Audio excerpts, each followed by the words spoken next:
7 अक्टूबर 2023 को सुबह सुबह एक न्यूज़ वायरल होने लगती है कि हमास ने इसराइल पर हमला कर दिया है। सुबह लगभग 6:30 पर रॉकेट्स की बौछार की जाती है, जिसकी आवाज़ तेल अवीव से लेकर बेसोरबा तक सुनाई पड़ती है। हमास के लड़ाकू पैराग्लाइडिंग की मदद से आईओपी यानी इसराइल ऑक्यूपाइड फलस्तीन के अंदर घुसते हैं।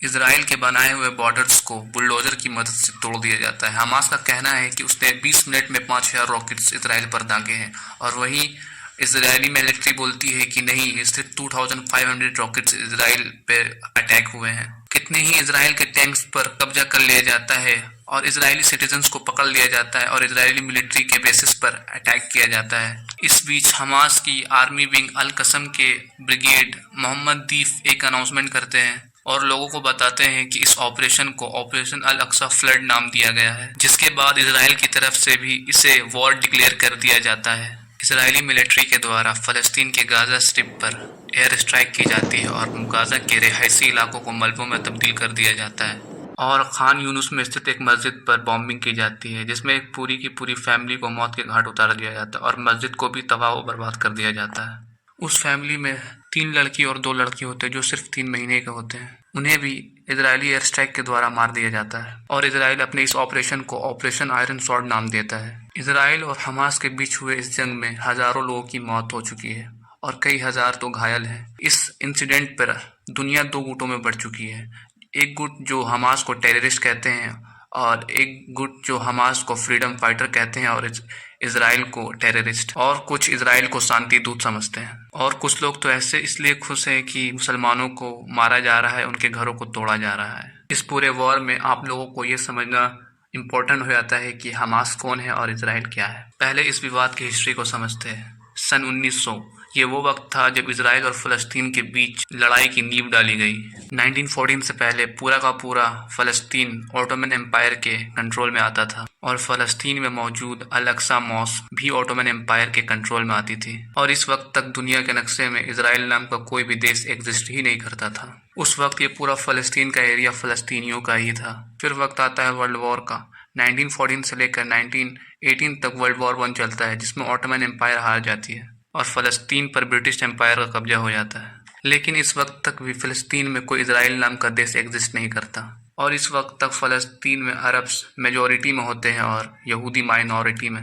वर्ल्ड वॉर 1 के समय ही ब्रिटिश एम्पायर द्वारा ये अनाउंसमेंट कर दिया जाता है कि यहूदियों को लिए एक अपना नेशनल होम इस्टेब्लिश किया जाएगा, क्योंकि यूरोप में हो रहे और पूरे यूरोप में यहूदियों के नरसंहार को देखते हुए यहूदियों के हेड ने उन्हें एक लेटर लिखा, जिसमें कहा कि यहूदियों को नरसंहार किया जा रहा है और यहूदियों को चाहिए कि वो अपने वतन लौटे।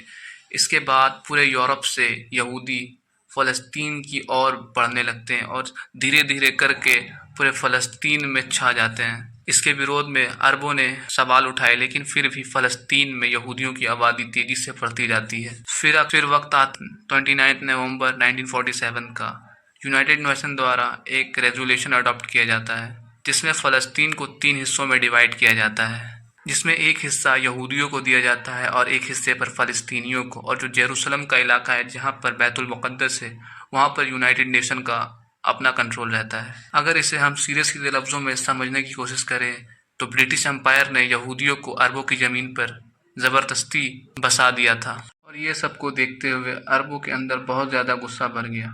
और जब यूनाइटेड नेशन ने इसराइल को एक एज ए कंट्री अडॉप्ट किया तो 24 आवर के भीतर अरबों ने इसराइल पर अटैक कर दिया, जो जंग 1 साल तक चलती रही और जिसमें अरबों की हार होती है।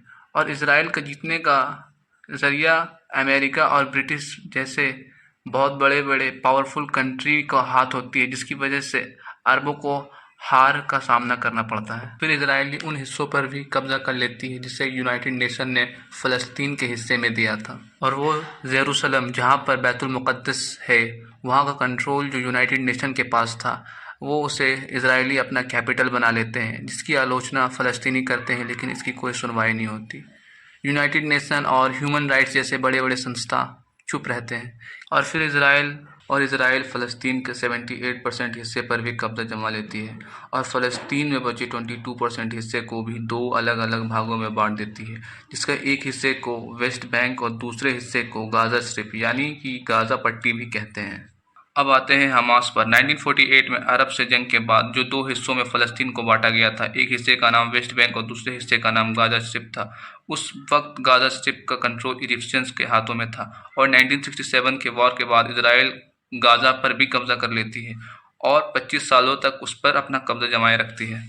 गाज़ा से तो इजिप्ट का कंट्रोल खत्म हो जाता है, लेकिन इजिप्ट में एक पॉलिटिकल पार्टी रहती है जिसका नाम मुस्लिम ब्रदरहुड रहता है। उसी में एक गाज़ा के सीनियर लीडर रहते हैं जिसका नाम शेख अहमद यासीन था। उन्होंने गाज़ा ब्रांच के नाम से एक संगठन तैयार किया जिसका नाम हरकतुल मुक़वा अल इस्लामिया दिया, जिसे हम शॉर्ट में हमास भी कहते हैं। और फिर हमास के अंदर एक और विंग बनाया जाता है जिसे नाम दिया जाता है अल कसम। अल कसम को आप हमास की आर्मी भी कह सकते हैं। वही हमास जो इसराइल से आज अपनी ज़मीनों के लिए लड़ रहा है।